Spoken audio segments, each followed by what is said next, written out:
Next, I'm delighted to welcome Dr. Lucy Boyce Kennedy. She's part of our medical oncology team and also the director of our Pharmacovigilance clinic, meaning this is an initiative here at Cleveland Clinic where we have a dedicated set of physicians who focus on managing side effects from treatment. I was really glad that she had time to come join us. Good morning, everyone. So many familiar faces in the audience. Thank you for being here. So the reason I'm tasked with giving this talk is because I'm the director of the Pharmacovigilance clinic here at Cleveland Clinic, which focuses on helping patients manage side effects from immune therapies and other cancer treatments. So the question I'm trying to answer today is, what should you expect when you're on melanoma immune therapy? So a pretty big change from the topic Hannah was talking about. So taking it all the way from surgery now to whole body or systemic therapies. And I'll say in general, kind of piggybacking off of what Hannah said, if you have a melanoma that's stage 2B or higher, the surgery team will refer you to medical oncology, and immune therapies are IV medicines that are used for stage 2B and higher melanoma. And we'll get a little bit more into that. But when they asked me to talk about this, I decided I would need to start by telling you how the immune system works so that I could then use that to tell you how immune therapy takes advantage of that or manipulates that, so that I could then tell you what the side effects are from there. So this is a very difficult question, I think, to answer in 20 minutes. So I would say for next time, I'd like an 8-hour slot. We'll do the best that I can. So all the figures I use in this presentation today, I took from patient education resources. I downloaded them online for free, and I put the references on the bottoms of the slide and on a reference slide at the end, so you'd have the links. I think they're all good resources if you're looking to read more. So starting out with how the immune system works, the analogy this figure uses is like the art museum where you have a thief that's trying to steal the Mona Lisa. So in the art museum, you have cameras, and the cameras are looking out to see if there's anything suspicious going on. So same with the B cells in your immune system. They're kind of like cameras. They're looking out to see if there's anything suspicious going on in the immune system, and so that, or in the body. So that would be like infections or tumors or anything that shouldn't be there. So then if they find a thief in the museum trying to run away with the Mona Lisa, then the museum sends the security team to take care of it. In the immune system, that would be like the T cells. So the B cells talk to the T cells. They're like, hey, we have this problem, you need to take care of it. And the T cells will go off and attack the thing that's not supposed to be there. So the T cells will attack the tumor, and the idea is that they would destroy it and get rid of it so the cancer wouldn't grow. And then in the end, in the third panel, you can see the security team has caught the thief, and the Mona Lisa gets returned for many more tourists to enjoy taking selfies with. Same thing in the immune system. So the T cells destroy the tumor, and then the body's returned to like its normal state.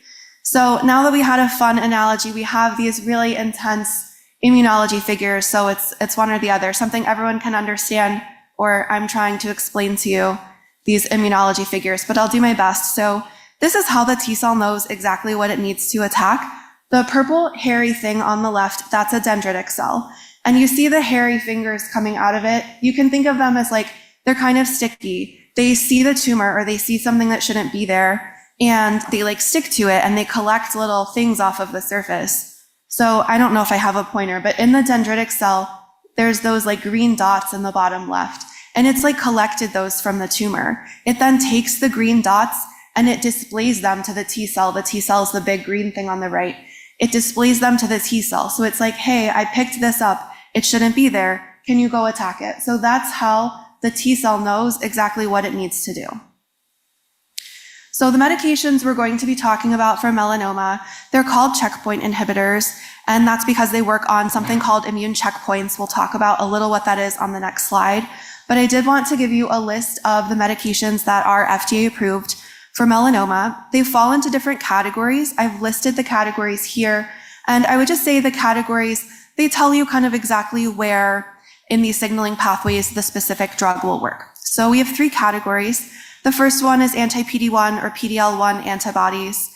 The drugs that fall into that category, I've listed the generic name on the left and the brand name in parentheses on the right, just in case you're more familiar with that.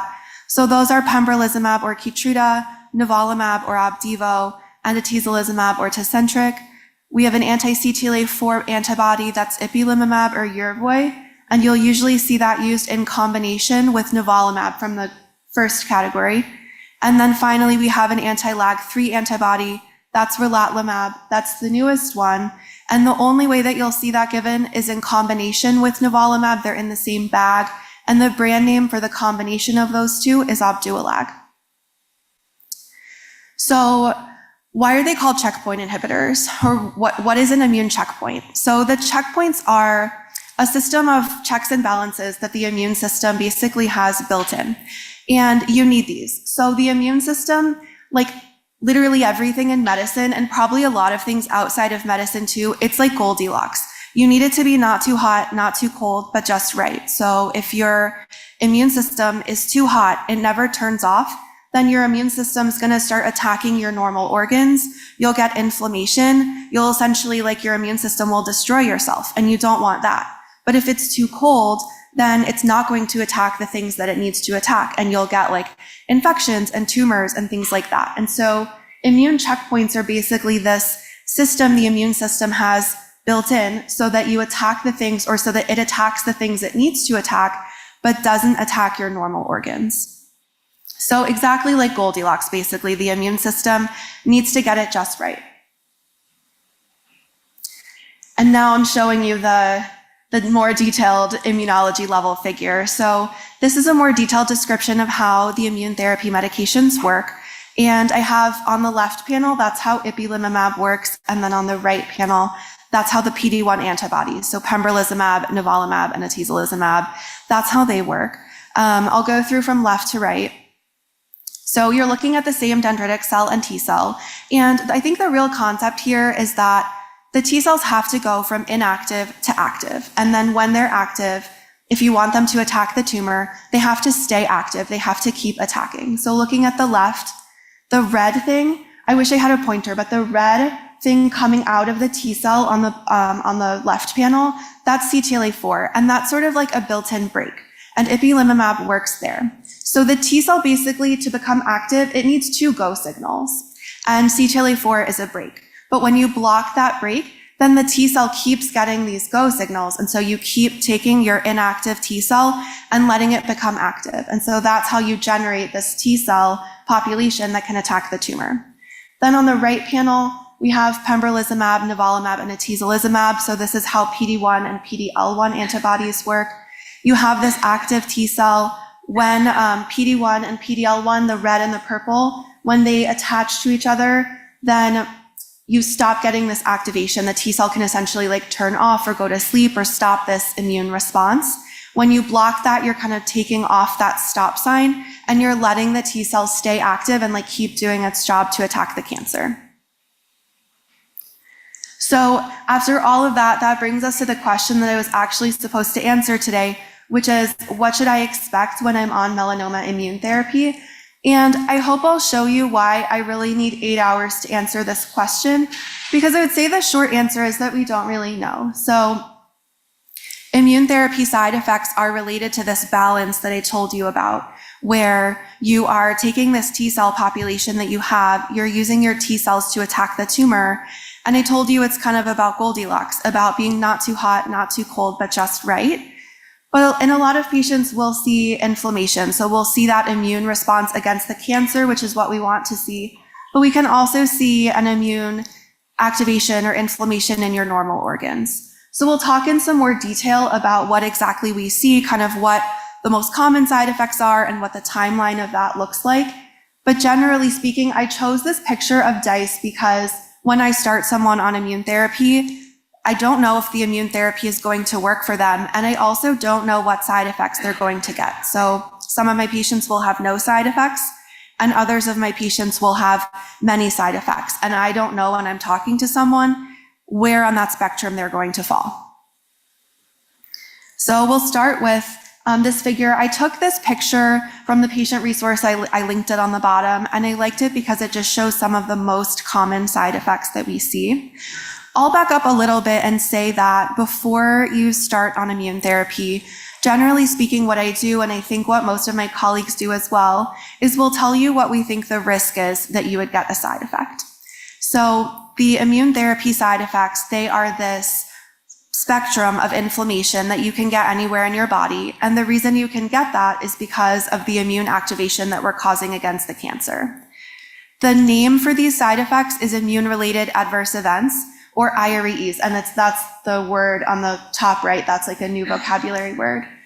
So that's how the community in general refers to these side effects. It can refer to so many different symptoms and side effects that people get.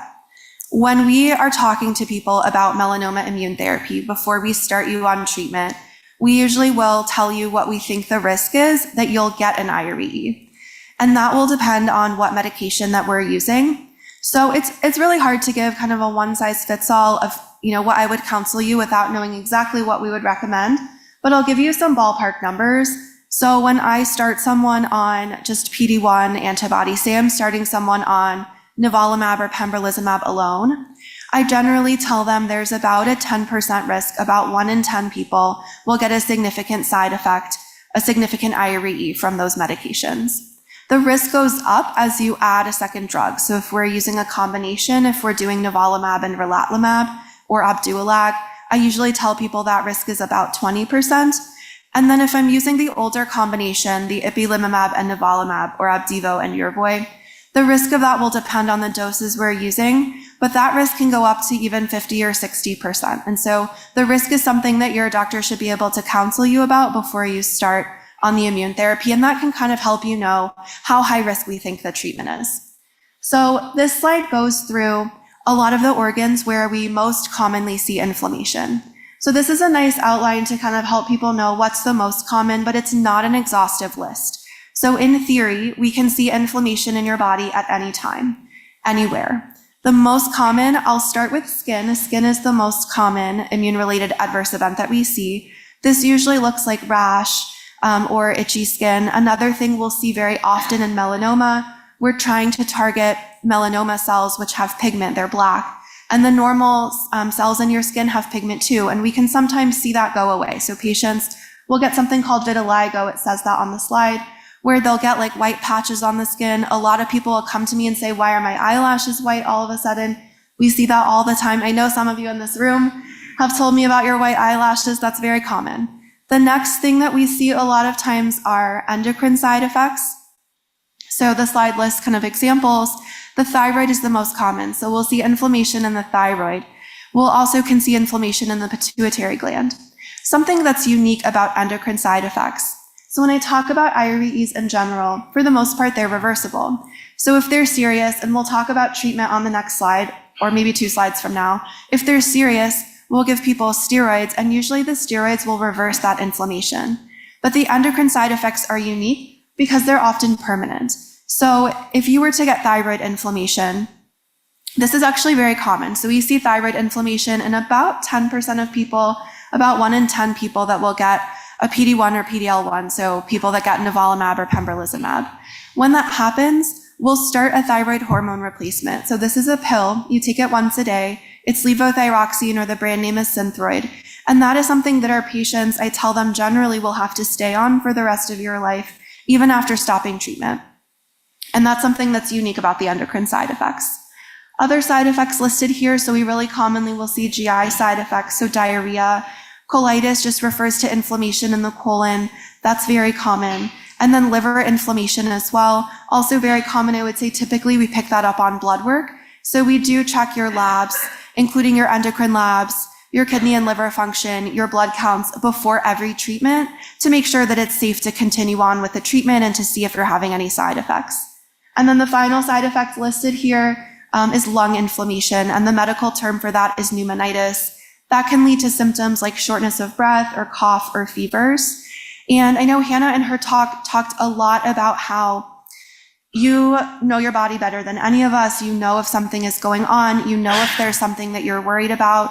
I would say same thing for IREs. For our patients who are getting immune therapy, we see you every time we give you treatment and we ask you about side effects, but you're the one that knows your body the best. You're the one that knows how you're doing every single day. And in the event you were on immune therapy and you notice something changing in your health, something didn't feel right, something you were worried about, we want you to call us right away and tell us what's going on so that we can tell you kind of what we think, make recommendations. Do we need to check labs? Do we need to treat you? So we definitely are here for that and absolutely want to hear from you if there's something that's changing on immune therapy. There's a couple things about immune therapy side effects that I get asked a lot about in clinic that I thought I would go over. The first one is timing of side effects. I think a lot of patients will have experience with a loved one who's gotten chemotherapy, and so a lot of people will come to clinic thinking that they might go home after treatment and feel bad right away, or that if they come back in 3 weeks and they haven't gotten a side effect, then they're not going to get a side effect. And immune therapy side effects are unique and they take longer to develop. So this slide, it just shows, I think it's a little tricky to interpret, but it shows kind of the timing of when these side effects come up.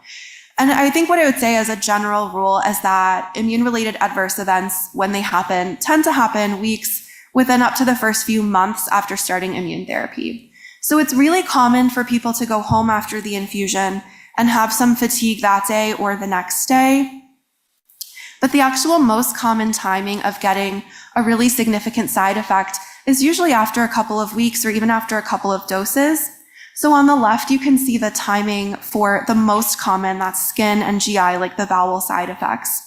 And you can see on the horizontal x-axis on the bottom, it has time in weeks. Skin is often the first side effect to develop. You can see kind of that around the 3 or 4 week mark. And then you see GI as well with a really big peak there. That yellow line like really goes up kind of around 6 or 8 weeks after starting treatment. So just to give you a ballpark of what we expect timeline wise, generally speaking, if I had to give you a prediction of what's most common, we don't expect to see these side effects right away. We expect it to take a few weeks or even a few months. Some of the less common IREs are on the right. So that's endocrine, liver, and then lung side effects. And again, you can see them like really starting to peak around 8 or 10 weeks after starting treatment. So then this slide is about how do we treat IREs. And I'll just reiterate here, I think I tell this to everyone when they start treatment with me. I've already said it several times. We see you with treatment. We don't see you every single day in between. The chance if someone's going to develop an IRE that we need to treat, the chance that would actually happen on the day I'm seeing you in clinic is really unlikely. So most of these things are side effects that will show up when you're at home. And we absolutely want to be called if you notice something different. We want to hear about it. We don't want you trying to tough it out at home or trying to see like, can I deal with it on my own? Let's see if it gets better. We just want to hear from you. That's how I think the way that IREs are managed the best is when we identify them early and we're able to treat them early. I also will say, I know a lot of you see our team here on main campus, but immune therapies are used so commonly across oncology for all different kinds of cancer. And so I would say that your oncologist, no matter who they are or what kind of cancer they usually treat, these medications are used so commonly. They have a lot of experience managing IREs. And so there's just a lot of guidelines and resources to help us. And so I think communicating with your team, whoever that is, I would say most of my colleagues in the community and here at Cleveland Clinic are very competent in managing these side effects. So if you start on this figure with the purple boxes on the bottom, you can see that we think about IREs as far as grade. And the grade, it really helps us as a community make sure that we are providing consistent care to our patients. And so that we know that we're being consistent about like how serious the side effect is. You don't need to know the grades, but you can just think of it as like mild, moderate, severe, or very severe. So it helps us as your physicians or providers know how serious your side effect is. Generally speaking, for mild side effects, we manage those by controlling your symptoms. And so for something like rash, that might be a topical steroid, a cream, or it might be just a moisturizing cream. Hannah's best friend, Aquaphor, might come into play here. For a more serious side effect, then a lot of times we'll use steroids. And you can think of steroids as essentially kind of turning off or reversing this immune activation that's too strong and that's attacking your normal organs. So we'll use steroids to help reverse these side effects. When I am thinking about treating an IRE, there's two questions that I usually feel like I have to answer. And the first one is, do I need to put this person on steroids to help get their immune inflammation under control? And the second one is, do I need to take a break from treatment? Do I need to pause their immune therapy or stop their immune therapy? Those questions kind of go together. So I do think about it. If I'm putting someone on steroids for their IRE, then typically we do pause treatment as well. And I'll have another slide on that next.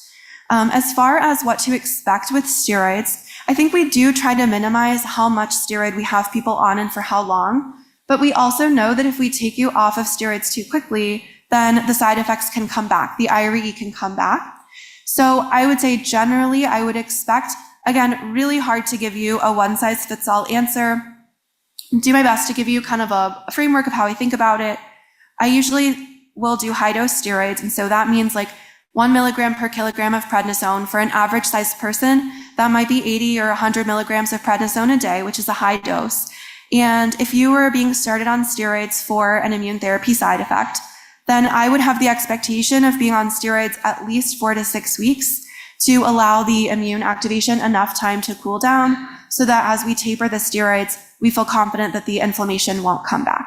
As far as what to expect for if you got a side effect, how quickly it would improve, when we start people on steroids, we do expect to see that side effect getting better pretty quickly. So some examples, if we had somebody with colitis or bowel inflammation and we admitted them to the hospital, I would want them, if I put them on IV steroids, I would want them to be improving within 2 to 3 days. Another example, there's someone from my clinic, I put on steroids for liver inflammation on Wednesday, and their labs were better on Friday. So we expect to see this pretty rapid improvement.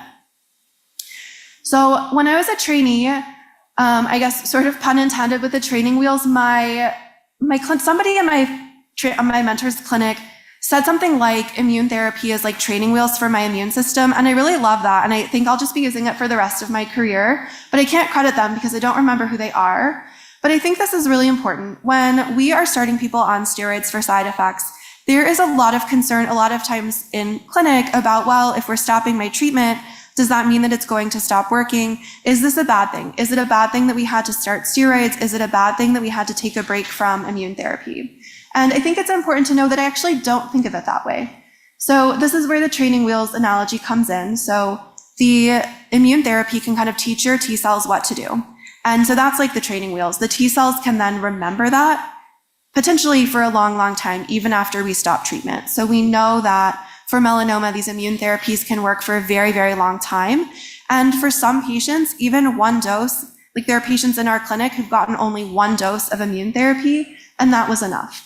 And so I tell patients when they have to get started on steroids for a side effect, one, in some ways I like to see a side effect. We know that some side effects are associated with a better immune response. So sometimes I'm like, well, I'm glad to see this. It means your immune system is active. It's doing something. That's what I want. And then we also know that these immune therapies can work for a long, long time, even if we're not continuing treatment. So we do feel very comfortable taking a break from treatment. I think that's very important to know. So I've probably gone way over my time, but I think still under the 8 hours. So I'll breeze through these last slides as quickly as I can. I did want to tell you about Pharmacovigilance Clinic. It's a specific resource we have here at Cleveland Clinic. The idea is this is a group of providers or physicians from different specialties, and everyone has an interest in caring for patients who've had IREs. So we're across different specialties. They came and did a professional photo shoot. Cleveland Clinic loves professional photo shoots. I've learned, actually did 2 that day. So from left to right, we have Dr. Zhao from endocrinology, Dr. Kunchak from neurology, Dr. Abdo from pulmonology. That's me in the middle. I'm a medical oncologist. Dr. Mucha, who's a critical care doctor who runs our oncology ICU. Dr. Calabrese, who's a rheumatologist, and then behind her, Dr. Smith, who's a pulmonologist, and Dr. Jenna, who's a hepatologist. So all of these people that really have clinical interest in helping to care for patients with IREs and research interests. And so this has led to this really nice clinic on Friday afternoons in Taussig where there's, oh, and I didn't mention Dr. Kabur, who was here earlier. She's a dermatologist, and she actually has reserved slots on her template also to see patients with skin side effects. And so it's all of these people that basically have these reserved slots on their schedules so that we can help get patients with IREs in quickly. So who are the patients that we see in Pharmacovigilance Clinic? I have a few examples. So I would say one would be patients who need coordinated care with a lot of different specialties. So I share a lot of patients with Dr. Zhao and Dr. Calabrese. They come to Taussig on Friday afternoons, and some of our patients will see all 3 of us back to back. And so it's just a nice way to streamline your appointments.